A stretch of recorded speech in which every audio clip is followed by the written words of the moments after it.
C'est une belle réussite, oui. On a eu la chance d'avoir Franck Menel également avec nous et les gens ont répondu présents à cette soirée. Donc on est ravis. C'est un bon moment de convivialité. C'est ce qu'on demande, c'est ce qu'on attend et on en est très très content. Le rugby, je l'ai commencé en fait un peu par hasard parce que j'avais l'habitude de passer du temps à jouer avec des copains dans ma banlieue parisienne qui était très verte, parce que j'ai grandi à Carrières-sur-Seine. Mais 4 fois par an, mon meilleur pote m'empêchait d'aller courir de jouer dans les carrières pour voir un sport bizarre qui s'appelait le rugby. Et à l'époque, il était fan absolu de la grande équipe du Pays de Galles, qui avaient tous des rouflaquettes, qui étaient les stars un peu de l'Europe. Et donc j'étais obligé, mais très vite j'y ai pris beaucoup de plaisir. Et comme tous les mômes après un match de rugby, qu'est-ce qu'on fait? On descend avec un ballon de rugby en cuir qui est plus gros que soi et on joue et on se met du verre sur les genoux de jean aux grandes dames de nos mamans.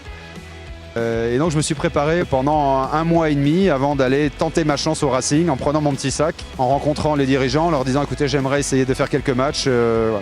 J'enchaîne très très vite, en moins d'1 an, je me suis retrouvé en finale de la Coupe du Monde face aux All Blacks, après avoir joué une première sélection à Nantes contre les mêmes All Blacks, avoir gagné le tournoi des 5 nations à l'époque, avoir fait notre première finale contre Toulon en portant des nœuds papillons. Et là, quelle erreur!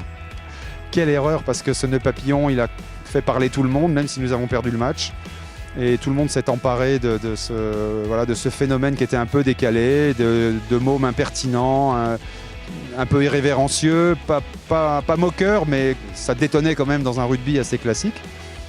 Et c'est la presse en fait, c'est la presse qui a monté en épingle ce nœud papillon, qui l'a mis sur un piédestal. Alors c'est bien de lancer quelque chose avec un nœud papillon, mais il faut que c'est un sens. Donc le vin, le champagne n'en avait pas vraiment.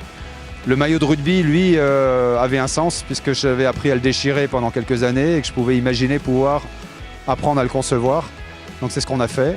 Voilà, les choses se sont faites comme ça, très simplement, très spontanément, avec passion. J'ai rien vu, j'ai vu 20 ans de ma vie défiler à 200 à l'heure.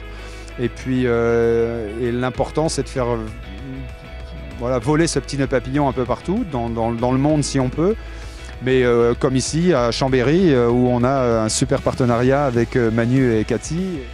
Chambéry a un beau terrain et une belle équipe. Et j'élargis un peu jusqu'à Grenoble, mais j'ai toujours eu beaucoup d'affection moi pour les montagnards et les équipes de rugbyman proches de la montagne. C'est souvent des grands gaillards, mais ils ont une tendresse, ils sont très très attachants.